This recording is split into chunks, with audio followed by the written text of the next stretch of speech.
Hey, it's Sarah from the Happy Hootie, and I'm going to show you a really quick and simple, easy recipe to make anytime you just don't really feel like cooking or you have limited ingredients. Maybe you're doing a big party and you want to do it on the cheap. This is what I do. So I make pulled pork and it has 3 ingredients. You've got a pork butt. You get whatever size you need to have for however many people that you're going to be doing. It's very cheap. You see, I've only paid $1.98 a pound, so very cheap to feed a lot of people. You got whatever kind of barbecue sauce you like, and root beer. So all you've got to do, and a crock pot. We are going to cut open our pork butt.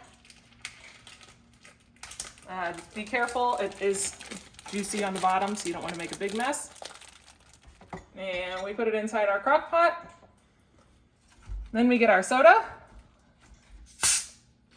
And you fill up to where it's about 3/4 of the way is usually what I do here.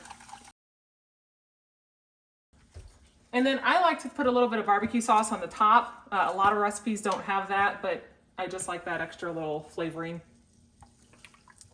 And I just kind of squirt it on there. There's not really a measurement because just whatever you want to do really. And then you cover it and you put it on high for about 6 to 7 hours. We will do 7 hours because that's not, we got plenty of time until we're going to eat. And then we'll come back and we'll show you what to do next. So we're going to go ahead and check on this. And I'm actually just going to go ahead and cut it because we need to get this done a little faster. And with a big chunk of meat, if we get it cut, then it'll cook through it faster. So we're going to cut it open. We'll see how far along it is and hopefully it'll cook a little faster too. All right, now we're going to let that cook. It is starting to get pretty tender now, so we should be pretty good, a lot faster.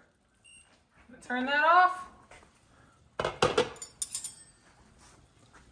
We're just going to take out a section at a time here. And I just use 2 forks to just pull it apart. So see, it comes apart real easy. And you just pull it apart. And then once you get it kind of shredded, then you can add some barbecue in there. I've found if you put a lot of barbecue in here as you're working through it, you will drain through so much that I just add a little bit and then I tell my guests to just add it on as they're making it. But I do add a little bit in here just to flavor it up. Grab the other one. And you can get them with the bones in it, which is generally the kind I get. I just like it better. That is just a personal preference though. See, this one's so tender he's falling apart before he gets over here. He looks tasty. All right, and there you have it. The pulled pork is all done. So simple, just 3 easy ingredients, and I can feed my family tonight and several other nights as well. Hope you guys really get a kick out of the recipe, realize how easy it is, and can enjoy it with your family as well. Thanks for watching. Please like and subscribe.